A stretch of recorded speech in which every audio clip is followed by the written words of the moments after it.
혹시 요즘 점심값 보고 깜짝 놀란 적 없으신가요? 오늘은요, 그냥 점심값이 좀 비싸졌네 하는 문제를 넘어서서요.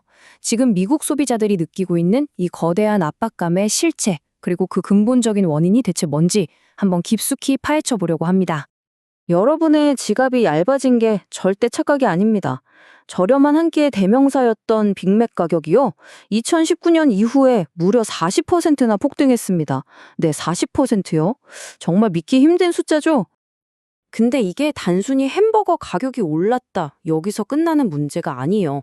저렴함의 상징이었던 패스트푸드마저 부담스러워졌다는 이 현실은요, 어쩌면 지금 미국 경제 전체에 퍼지고 있는 훨씬 더 큰 위기의 시작을 알리는 신호탄일지도 모릅니다.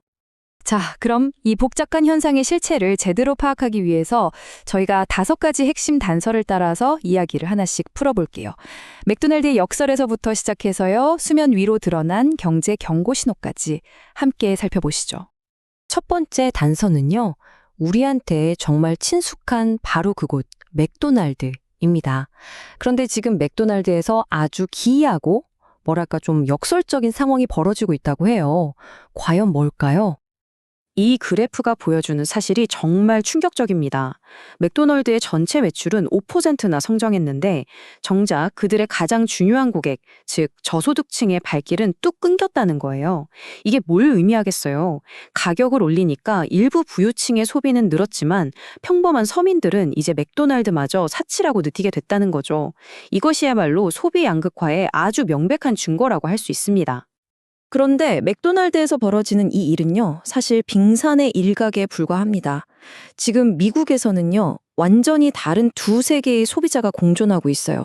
한쪽은 지갑을 꽁꽁 닫고 다른 한쪽은 활짝 여는 이 극단적인 소비 양극화 현상, 좀 더 자세히 들여다보겠습니다.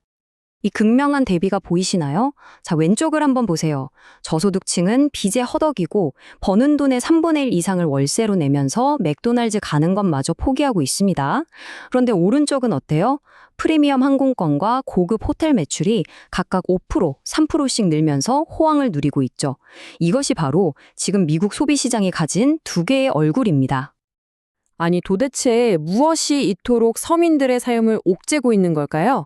이런 소비 양극화는 단순히 개인의 선택 문제를 넘어서요, 국가의 정책, 특히 무역 정책과 아주 깊은 관련이 있습니다. 자, 이제 그 정책의 영향을 한번 자세히 살펴보겠습니다. 관세가 미국을 부유하게 만들 것이다. 이게 바로 정책의 명분이었습니다. 실제로 한 달에 40조 원이라는 어마어마한 관세 수입을 거뒀으니 겉보기에는 성공한 것처럼 보일 수도 있죠. 하지만 과연 그럴까요? 이 정책의 진짜 성적표는 따로 있었습니다.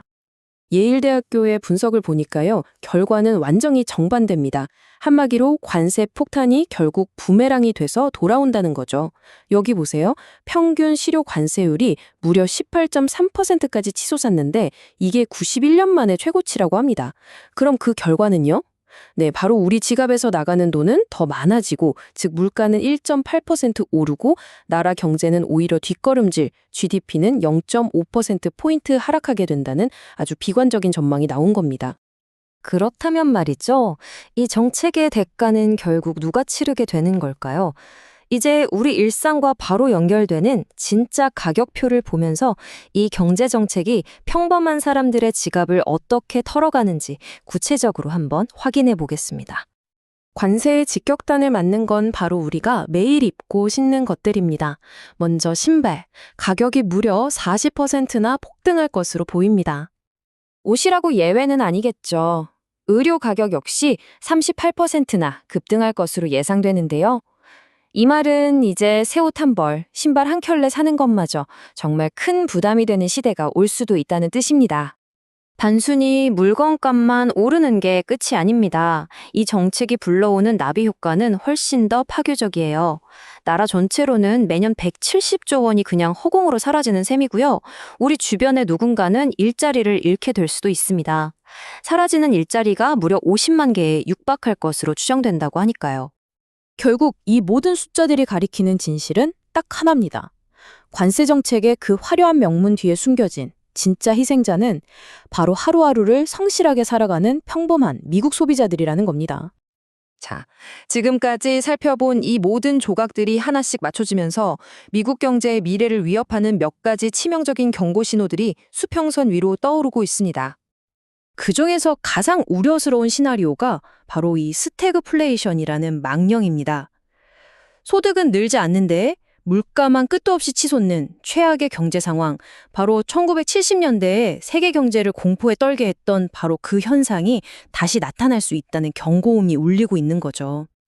그 위험을 가장 명확하게 보여주는 지표가 바로 이 숫자 50.1입니다. 이건 기업의 구매 담당자들한테 경기 전망을 물어보는 PMI 지수인데요.